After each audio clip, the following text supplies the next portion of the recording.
Hello and welcome, everyone. Thank you so much for joining me this afternoon. Hope, like you said, hope you had a good lunch. Hope you've been having a great time at the Platform Summit. This is day 2, and I'm really, really glad to be here. So, what are we going to be talking about today? We're going to be talking about crafting the ultimate toolkit for API platform teams, and maybe talk a little bit about what you might just have been missing so far. A little bit about me. I'm your friendly speaker on stage today, and I am the developer advocate at Tyke. Currently living in Durham, North Carolina, if you're familiar with that place in the United States. I look after product education, community engagement, a little bit of open source ecosystem expansion. But currently, I'm actually in the middle of running a course called the API Platform Engineering Fundamentals Program. Some of you might be familiar with it, which is great. Thank you. But if you want to join, there's going to be a link later on where we talk about over a course of 7 weeks, we talk about, all about platform engineering and learning a little bit more about it. I also host the All About APIs podcast, and I'm the curator of the API Platform Engineering newsletter. Apart from work, if you're curious about horror movies or musicals, do talk to me about it and connect to me on LinkedIn. We'll have a chat about that later on. What's the agenda for today? We're going to be looking at why we need a platform toolkit to begin with. Then we'll talk about the 3 Ps, if you have not noticed in the agenda. We'll be talking about people, process, and products, and how that forms the ultimate toolkit for API platform teams. And we'll see why that's very important. And then finally, we'll have a Q&A after the 3 speakers are done. So let's start off. I'm hopefully doing well with time so far. Why do we need a platform toolkit?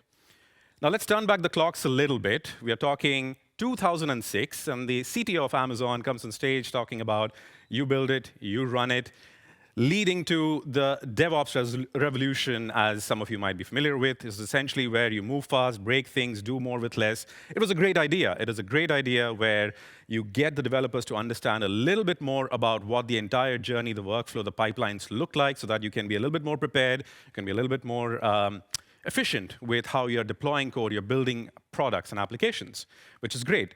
It talked about a little bit more increased velocity, some reduced friction, some shortened feedback loops, optimized developer delivery flows, and all of that good stuff, which is great. As a philosophy, worked really well, and people went after it straight away.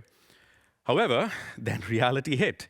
We are 15 years, maybe 16 years now down the line, and the reality is that 80% of organizations still believe that they're only 50% halfway through their DevOps journey, which tells a little bit of a story where I think the philosophy and the promise of what DevOps is meant to be hasn't quite achieved its final outcome or the expectation. Now, in no way am I trying to demonize DevOps in any way. That's not the objective here. But we're trying to look at how the evolution into platform engineering came and why we don't want to be repeating some of the potential mistakes and pitfalls. And that's, I think, while there may be a few reasons why DevOps didn't quite live up to that expectation, but the ultimate outcome of that was developer fatigue. There was increased cognitive load, lower productivity, which I think you might have heard a few times, probably already at this conference. But the reality was that the whole shifting left mindset left the developers with a lot more to do than what they were initially expecting to actually deliver and to work. And that affected a little bit of the developer productivity and happiness in the way as well. I think one of the key elements of what was missed at that point of time was the lack of focus from developer experience. And I think that's where we have the evolution of DevOps into platform engineering, or at least that's my take on it.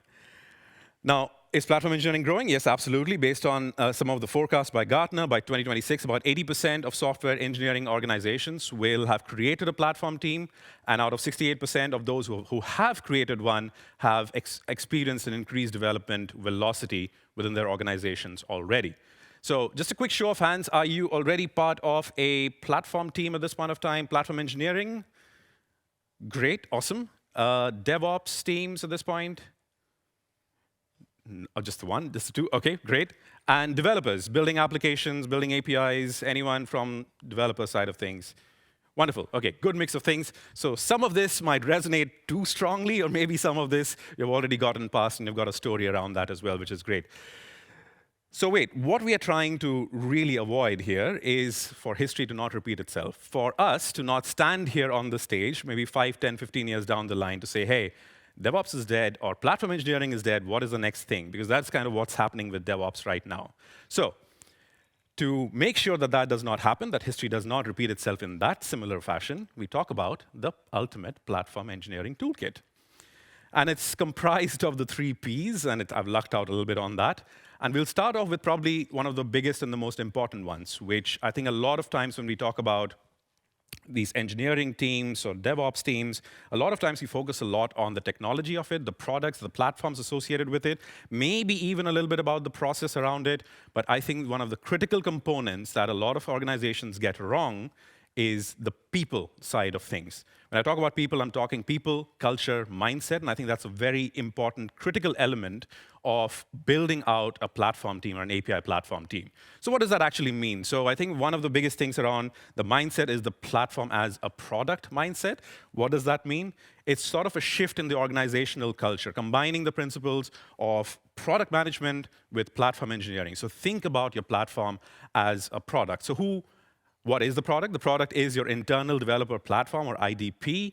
And who is your customer? Your customer is your internal developers, or the development team building out either your APIs, API products, or applications that will be used by the end users of your organization.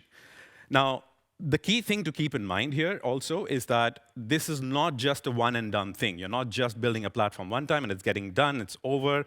It's not an off-the-shelf product that you're just using straight away.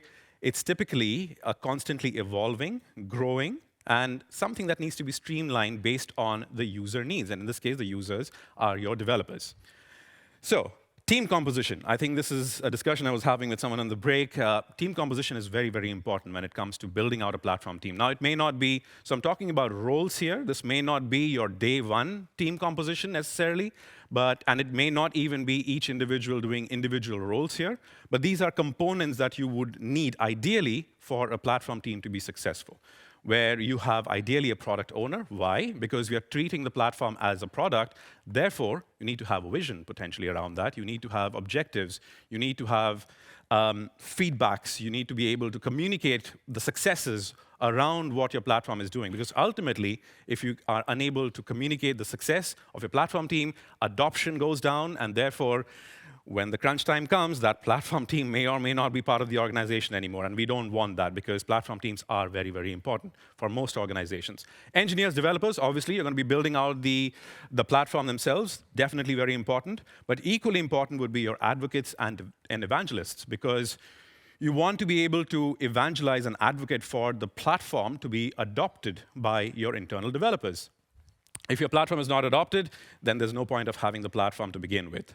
Solution architects, probably a no-brainer there, but UX and DX researcher, another really interesting addition to the team composition there, because this, again, opens you up to more feedback, to understand the users a little bit better, your developers a little bit better, and be able to incorporate that feedback in a lot better way for your platform team.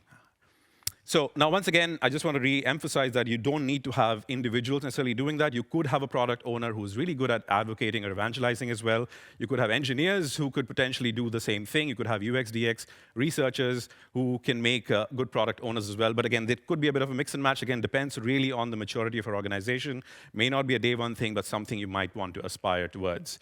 And this is kind of just to keep the bigger picture in mind. This is how teams essentially connect. You've got your API platform teams who are essentially building your internal developer platform for the API product developers, the development team within your organization, which then is being the applications that they are building or APIs that they are building, is being consumed by your API product consumers who are the end users of your organization. So platform teams play a very important role, if not directly, but indirectly, to the overall adoption of the organization's product, as well as towards the revenue of the organization as well. So do not look at your platform team in isolation. That is essentially what I'm trying to drive home here.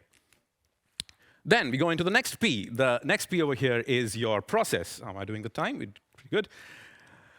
One of the key things is, again, understanding your users. This is a very, very important part of the process, understanding users and having a feedback channel open. And this is where some of you might be familiar with this. Jobs to be done comes in.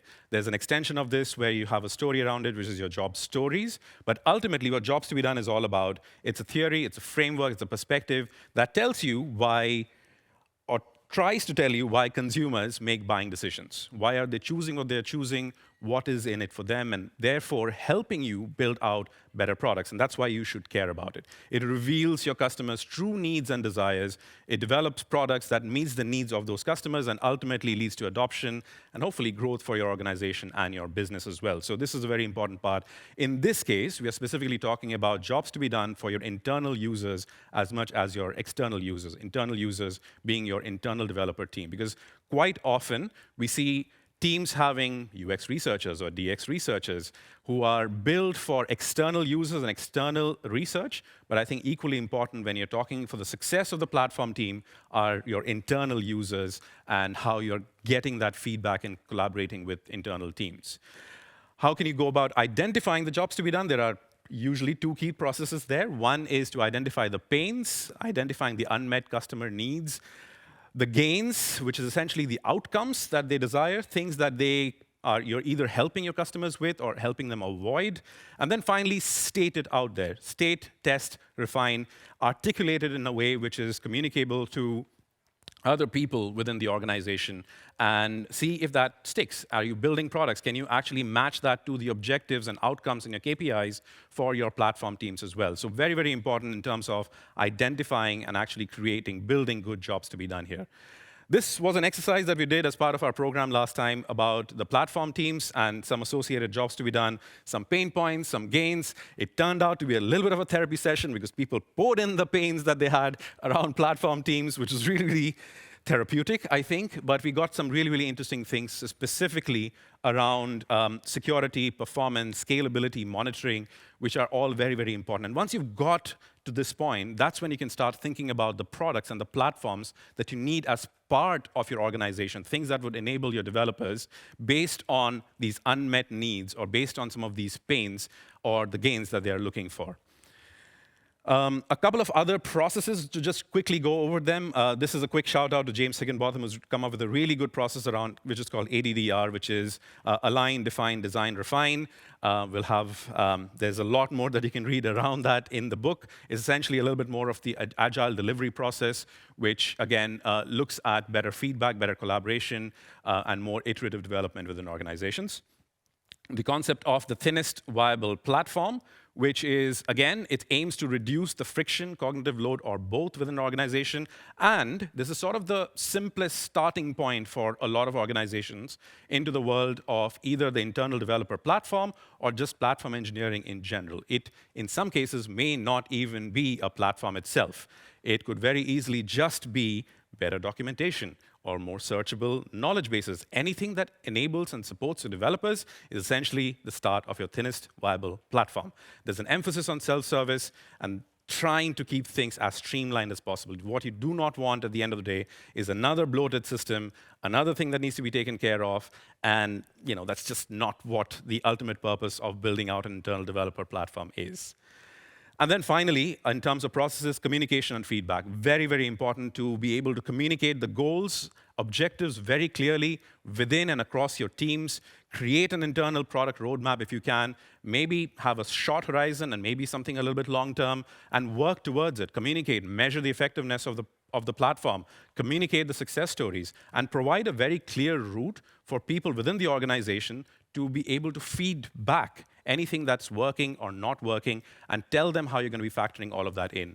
One of potential avenues of this can be community engagement as well, and that might be an internal community that you may have, especially in larger organization of your developers. So that's typically an important and interesting one there. Which then leads me on to our third P, which is the products. And I think this is something that a lot of organizations already, I think, do a pretty decent job of, but marrying that with the process and the people side of things, it's what's going to make the difference, and that's what completes our platform toolkit. So now I'm not going to go into the specifics of which particular tools that you're going to be using or which particular platforms or products that you should be using. I'm pretty sure you've heard a lot from people within this conference and outside as well. But what I want to talk about is the platform and product capabilities that you should be looking out for. And there are a couple of things that you definitely want as part of your internal developer platform, starting with discoverability. Very important if you're building APIs, specifically if you're building an API platform, those APIs that you need to essentially either integrate with or to utilize to do your job better need to be discoverable. So you need to have discoverability. Security, very much a no-brainer. You definitely need to be able to have a secure system, secure solution. Observability, to be able to monitor things, to be able to troubleshoot things better, and enabling integrations, because again, it's not an isolated system. You typically have multiple systems, multiple platforms that need to come together, potentially via APIs, and to integrate together and create a unified experience for you to work with. So marrying that with the product capabilities with the actual products, discoverability, I think one of the ways you can go about doing that would be your developer portals, internal or external developer portals, or developer catalogs. For security, there is OAuth, IDPs, or internal, not the internal developer platforms, but identity providers. A few names in this space already. I think we've got Curity, Okta, Keycloak, Glue, all of them in that space. Open Policy Agent as an enforcer of your policy across your entire organization, specifically for centralized governance, can be very, very important. Observability-wise, we look at open telemetry as an open standard. It is something that is really, really good at helping you understand where things are going wrong and troubleshooting things really, really quickly. And then enabling integrations through APIs, which leads me into something that brings it all together. And I think I want to touch just a little bit upon this, specifically around API management. I might be a little bit biased here, given that I've worked for an API management company, which is Tyke, but API management essentially has the ability to bring it all together, whether that is security, centralized governance, whether that is observability, monitoring, integration, all of that is possible, and API management platforms like Tyke could essentially be the glue that holds it all together. So, ultimate desired outcome, the final thing that we are trying to achieve here is developer happiness. I added the productivity part there, but ultimately developer happiness through that golden path, as we talk about, through standardized choices, integrated tool chains, automation of infrastructure, and a focus on self-service, delivery, and developer experience. With that, I come to the end of the talk, a really, really fire talk there. This is the QR code for the API Platform Engineering Fundamentals program. If you want to join or want to check it out, feel free to join here. Otherwise, thank you so much. That's all I've got.